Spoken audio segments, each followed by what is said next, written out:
Barrister রুমিন ফারহানা, একই কথাই বলবো নাকি যে ইনভেস্টমেন্ট, ইমোশনাল ইনভেস্টমেন্টের কথা যেটা ইশরাক বললেন, সো ওয়াই ডিডন্ট হ্যাপেন? আমি ইমোশনাল ইনভেস্টমেন্টের আগে আমি আমার ফ্রেন্ডদের কথা একটু বলি। ইশরাক তো বলছিল আমরা মেয়ে হওয়ার কারণে আরো যেটা সমস্যা হয়েছে, আমি তো girls school, girls college, Holy Cross school, Viqarunnisa college, আমার সব বন্ধু মেয়ে এবং তারা কেউই পলিটিক্সের ব্যাপারে একেবারেই উৎসাহী না।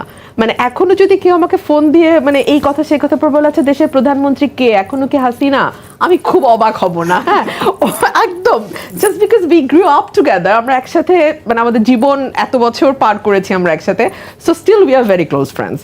বাট তারপরে যেটা হয় যে এক ধরনের একা একা বোধ হয়, বিকজ আমার জীবনটা এত বেশি পলিটিক্স কেন্দ্রিক, আমার সমস্ত চিন্তা, আমার টাইম ইনভেস্টমেন্ট বলেন, সব কিছুই এত বেশি দেশ এবং রাজনীতিকে ঘিরে যে কি হতে যাচ্ছে। রাজনীতি কিন্তু খুব দারুণ একটা পাশা খেলা। আপনি একটা চাল দেবেন, আপনার প্রতিপক্ষ একটা চাল দেবে, আপনার বন্ধু আরেকটা চাল দেবে, এই তিনটা চাল আপনাকে ব্যালেন্স করতে হবে। হ্যাঁ, সো এই খেলাটার মজা যদি একবার আপনি বোঝেন, আপনি এই খেলা থেকে বেরোতে পারবেন না। যে কারণে একবার যে রাজনীতিতে ঢোকে ও কিন্তু রাজনীতি থেকে বেরোতে পারে না। বিয়ে করতে গেলে কি রাজনীতি থেকে বের হতে হবে? রাজনীতিতে আসবার সাথে বিয়ের তেমন কোনো বিরোধ নাই, তবে যারা রাজনীতিতে একেবারে ঢুকে যান তারা সাধারণত একটু লেট ম্যারেজ করেন। আমার বাবাকে আমি দেখেছি, he got married when he was 52। So বিয়েটা আসলে আমার মনে হয় রাজনীতিবিদদেরও যেটা বলছিল, জেল জুলুমের একটা ব্যাপার থাকে, পলিটিক্সটা কোন দিকে যাচ্ছে সেদিকে ফোকাসটা অনেক বেশি থাকে, সো মানসিক ইনভেস্টমেন্ট যেটা সেটা আর অতটা হয়ে ওঠে না। আর আমি যেহেতু এমন একটা পরিবেশে বড় হয়েছি যেখানে আসলে আমাকে এই কথাগুলো সাধারণত বাঙালি পরিবারে কি হয়, বারবার রিপিটেডলি বলা হয় যে তুমি কবে বিয়ে করছো বা তুমি কবে বিয়ে করবে।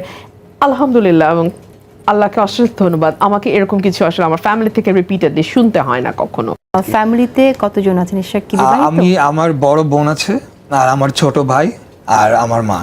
আমরা তিনজন। আমার বোন দেশের বাইরে থাকেন, উনি তার 3টা বাচ্চা হয়েছে এবং ফ্যামিলি নিয়ে হাজবেন্ড সহ শি সেটেলড অ্যাব্রড। আর আমার ছোট ভাই, ওর হি ইজ অলসো ম্যারিড, ওরও বাচ্চা হয়েছে 3-4 মাস আগে। আর আমি সিঙ্গেল। এখন জানি না এটা নিয়ে কি জন্য পাত্রী খুঁজবো।